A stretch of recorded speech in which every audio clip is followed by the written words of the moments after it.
United against Manchester City, top of the table clash. 8 points separate these two going into that game at Old Trafford. Is it must win for United, Craig? Do we go and say that much? Yep.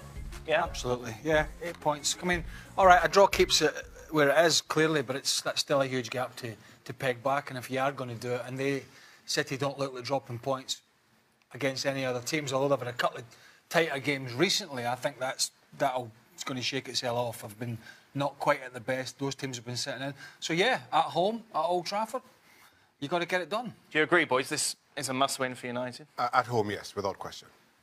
It's a must-not lose, is it not? I mean, if they lose, it's done. Oh, but a draw's OK, in your opinion? Well, it means they're still 8 points behind, but at least they're still in with a fighting chance. I mean, and I don't see them getting anything, by the way, but I just see it as a must-not lose. And unfortunately, I think Mourinho might see it like that as well. So, you know what you're getting ready for. I just feel at home, United have to win. 8 points is the gap right now. It closes to 5. You're still asking a lot of everybody else in the league, which nobody's really shown that they can really push City all the way. I know they've had a couple of close scores, but even 5 points is a big gap for United to make up, both of them into the latter stages of the Champions League as well. I just don't see how a draw does Manchester United. You said you know what Jose's going to do. In a sense, you think he's going to park the bus. Well, he's not going to park the bus. Well, that's he's going to do the same thing he did at Arsenal last week. He's going to find a line, right, but it's going to be deeper than you would expect Manchester United to do at home. I'm sitting here trying to think. I can't remember ever seeing a Jose Mourinho team that was ever set up to go out and must win. I don't remember it, regardless of whoever he's coached. So there's no way he's going to do anything other than not park the bus. He'll start off defending high, and then after 20 minutes, it'll be the same as against Arsenal, and they'll end up deep. The big difference is there's no Pogba, who was so key against Arsenal. Yeah, but so were a couple of other players, and so was David De Gea. You know what I mean? So, look, he's not going to want to open himself up, is he? And let City play that fantastic football, those 1-2s, that first-time passing between 4 and 5 players, and that movement. If he leaves those spaces, he knows they'll get punished, right? He won't get away with... He didn't get away with it at Arsenal last week. The tactics and how it all panned out worked.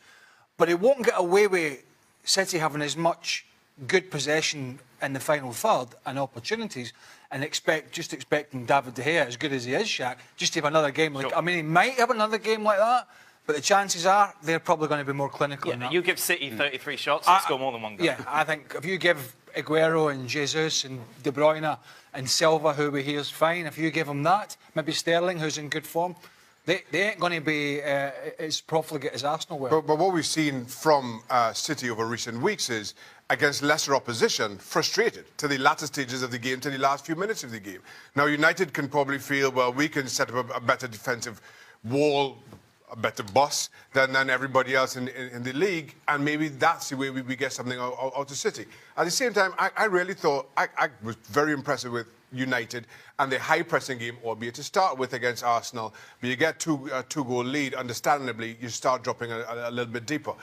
I'll be very surprised if United don't do that from the start. If they don't start with 2 up front, if they don't start pressing City higher up the park and see where that gets them. Conversations about how United are going to play. I don't think. There's not really. And there's no point I'm preempting this, there's no point even looking ahead to next Monday and saying, well, let's have a chat about how Man United were boring. Because I don't think United fans, and I'm kind of you know, assessing where we're going to go with this, because I don't think United fans care how they play in this particular game. And that's an interesting point, because there's no agenda.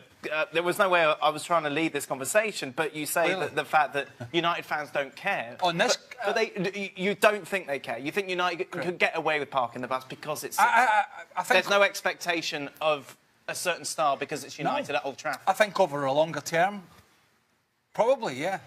But over a one game against your near neighbours who are 8 points ahead, I think if you give United a 1-0 win or a narrow win, they'll not be walking out to Old Trafford talking about the way they played. They'll be talking about the fact, oh, this City team are supposed to be the best thing since sliced bread and are going to go and potentially win the Champions League, and we've just stuffed them. I think that's more I think there are some United fans who'd care. I can The think prawn of, sandwich I can brigade. think of quite a few ex-Manchester United players who care a lot about how they play and how they win games.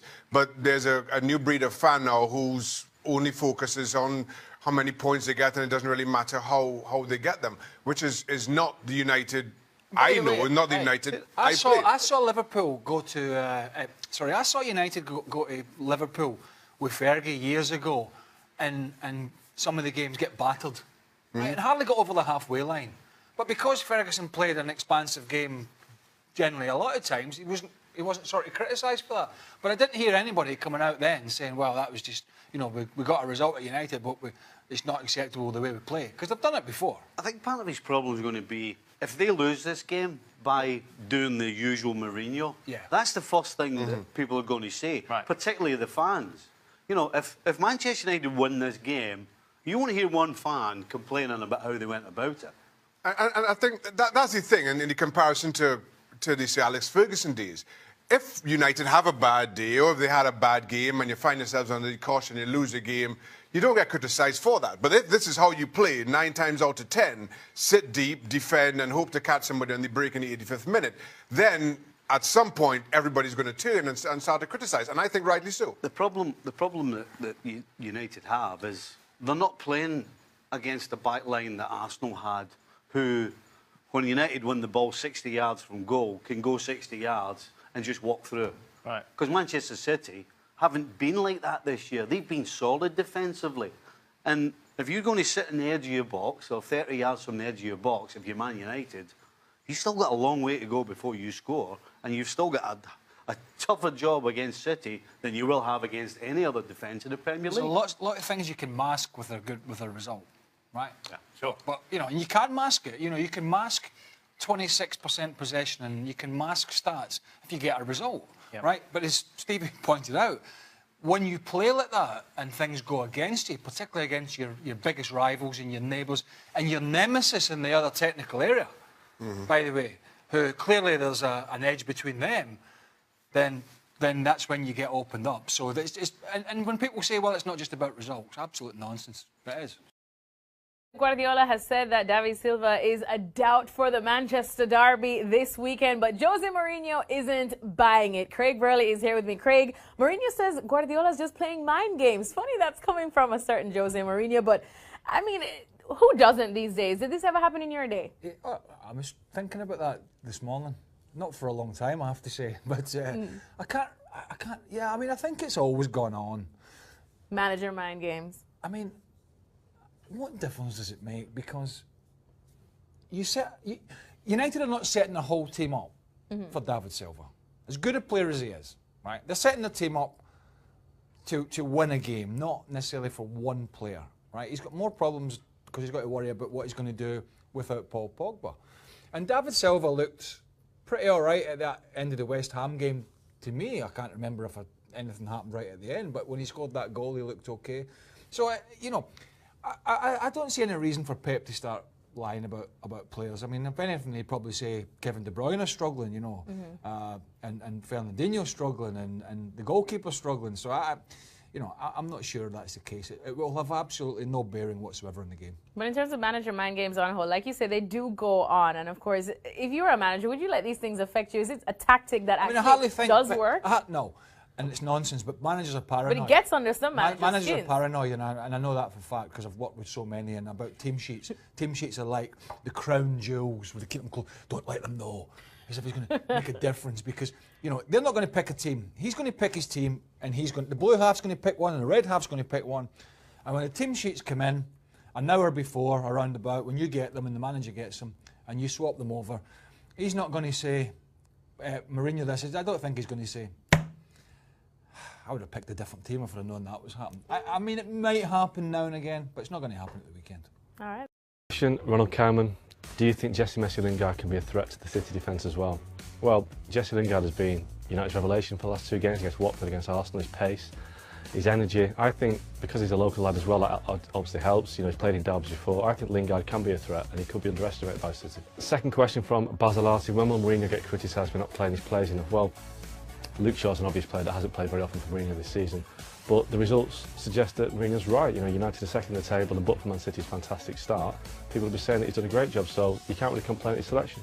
Question from Chigoza, who are the key players this weekend? Well, for me, the key player was Romelu Lukaku because he had 1 goal in 12 games. He has to start scoring soon. This is a big game. He had a good record against City for Everton, so if Lukaku scores, United win. If Lukaku's poor again, City win.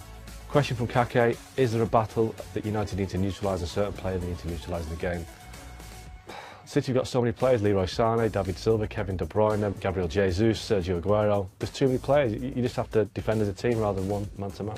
Question from Marlene, how will Paul Pogba's absence affect United's tactics? Well, Pogba's absence is massive for United. He's the one player they've got that can go box to box, create on the edge of the box, stretch the game. United don't have a replacement for him, so I think it could change Mourinho's tactics in a big way. Next question, United conceded 15 shots on goal against Arsenal. Can they keep Man City out? Well, different game against City. United will go into it with different tactics. I think Mourinho felt that Arsenal could be got at a lot easier than City, so I think United will be more resolute, and I think it'll be a much tighter game. They'll stifle City a lot more than Arsenal. Okay, good question from Akhlak about Sir Alex Ferguson when he retired in 2013. Should he have done more to get Pep Guardiola to come to the club? Well, Sir Alex tried. He met Pep Guardiola in New York, and Pep decided to go to Bayern Munich, but I think Pep was always going to go to Man City after Bayern Munich because he's got too many connections there, so Sir Alex could have tried as much as he liked. He was always going to get David Moyes. Question from Medusha, if City wins in the title race over, they'll be 11 points clear by Christmas, so I think that it'll take a real miracle for anyone, United, Tottenham, to catch them, so City win, title's over. Welcome to Extra Time, thanks for your questions. We'll get some in a moment. Shaq, we didn't have you on the conversation of favourite Christmas movie. Craig doesn't like them, he likes to watch documentaries about South Korea. Elf is my favourite movie. South Korea? Favourite Christmas movie. It's North Korea. North Korea. Inside North Korea. Elf. Oh. Which is very interesting. Do they have Christmas in North Korea? Well, I mean, I can't. Right. All I can tell you is some of these political things are actually quite interesting. But there's a reason I watched that. Why is that? I can't explain. Well, there's a reason I watched it. But I'm not telling Christmas Day last year didn't quite go to plan. Let me just put it In the Burley household. What surprised you? What Christmas Day surprised you? Just snuck up in your... Bloody tree. I came down the morning, there was a tree there. you. Oh, you went on Santa coming down the chimney? It was a bit of a... Somebody got very emotional. Was Drunk, it you? you mean drunk? Was it you? Drunk. Yes. We're getting there. I was kind of... Well happy. On your own. Well, the dog was there. You and the dog. What should we do? Let's watch a documentary about North Korea. Stevie, do you have a Christmas... Oh, and I forgot about the fire. What happened at the fire? I forgot to open the flue at the top of the fireplace, and I set the fire, my wood fire, and all the smoke come in the house as well. It's a great Christmas you had. And the smoke alarm was going off. Right. For a long time, I couldn't get it off. And the aforementioned person who had a difficult day knew nothing about it. Wow. After 20 minutes. Stevie, favourite Christmas movie? No. See? The Beatles. Okay. Is Gab with us? Is he still here? No, he's gone. It's not Right, just okay. me. See? It's not just me. No, that's fair enough. Will a win for United reignite the title race, and will City retain the dominance against after... Oh, crikey, I'm going to do all that again, I'm sorry. Will a win for United reignite the title race, or will City retain the dominance again after the weekend if they lose? Hold the paper up. Right. What did you say there? Huh? Yes. Right, next question.